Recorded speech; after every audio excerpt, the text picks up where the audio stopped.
Selamat pagi Cikgu Wong. Bolehkah Cikgu Wong memperkenalkan diri dulu?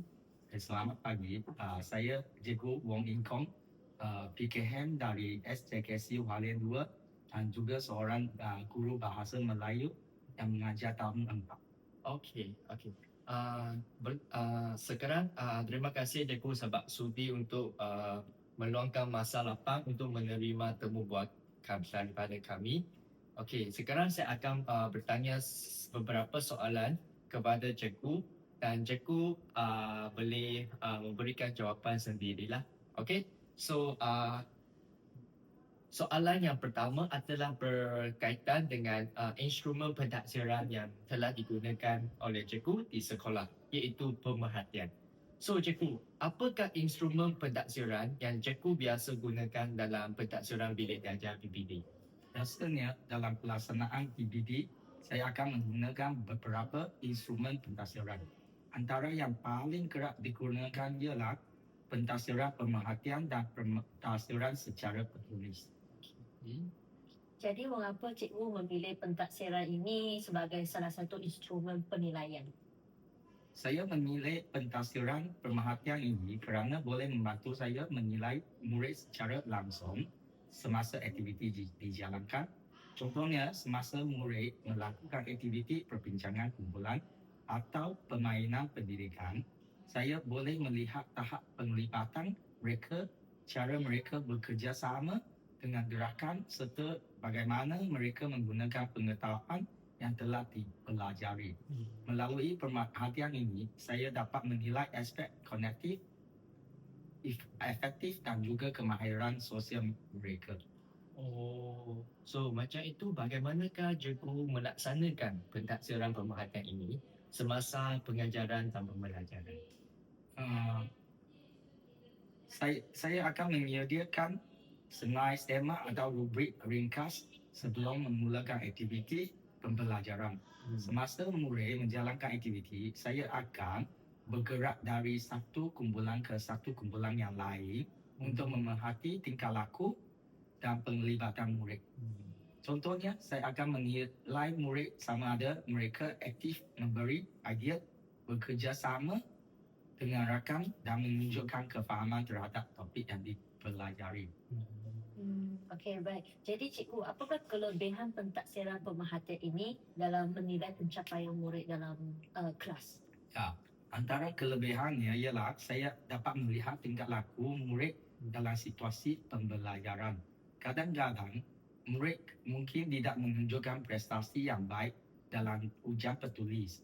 Tetapi melalui pemerhatian, saya dapat melihat bahawa mereka sebenarnya memahami konsep dan mampu mengaplikasikan pengetahuan tersebut dalam aktiviti. Okey. Apakah cabaran yang cikgu sentiasa hadapi semasa menggunakan pentaksiran pemerhatian ini? Antara cabaran utama ialah kekangan masa. Terutamanya apabila bilangan murid dalam kelas agak ramai. Perkara ini akan menyebabkan saya sukar untuk memberi perhatian kepada setiap murid secara menyeluruh. Selain itu, pemerhatian juga memerlukan guru memberi tumpuan yang tinggi supaya penilaian yang dibuat adalah adil dan tepat. Okey, baik cikgu. Selain yang tadi guna instrumen pentaksiran pemerhatian, selain dengan pentaksiran bertulis, contoh ada lembaran kerja, mengapa cikgu pilih lembaran kerja ini sebagai instrumen pentaksiran? Okay. Lembaran kerja memudahkan saya untuk menilai pencapaian murid secara lebih sistematik. Melalui jawapan yang ditulis oleh murid, saya dapat lihat sama ada mereka memahami konsep yang dipelajari atau masih mempunyai kekeliruan terhadap sesuatu topik. Okey. So bagaimanakah cikgu menyediakan lembaran kerja untuk murid-murid? Semasa menyediakan lembaran kerja, saya akan memastikan seorang yang disediakan selaras dengan objektif pembelajaran dan standard pembelajaran dalam DSKP. Soalan juga direka dalam pelbagai bentuk seperti soalan struktur supaya murid dapat mengaplikasikan pengetahuan yang dipelajari. Okey, baik cikgu. Jadi apakah kelebihan menggunakan lembaran kerja dalam pentaksiran bagi murid-murid? Okay. Kelebihan utama lembaga kerja ini ialah dapat menyediakan bukti pembelajaran yang lebih jelas. Hasil kerja murid juga boleh disimpan sebagai rekod untuk melihat perkembangan mereka dari semasa ke semasa. Selain itu, lembaran kerja juga dapat memudahkan guru menilai semua murid dalam kelas secara serentak. Okey, baik. So apakah cabaran yang cikgu biasa menghadapi dalam menggunakan lembaran kerja ini? Antara cabaran yang dihadapi ialah terdapat murid yang menyalin jawapan daripada kawan dan tidak menjawab soalan secara bersungguh-sungguh. Oleh itu, guru perlu memastikan lembaran kerja yang disediakan menarik dan mencabar supaya murid benar-benar berfikir dan memahami isi pelajaran. Jadi apakah pandangan cikgu? Adakah kedua-dua instrumen ini berkesan dalam menilai pencapaian murid? Ya, kedua-dua instrumen ini saling melengkapi antara satu sama lain.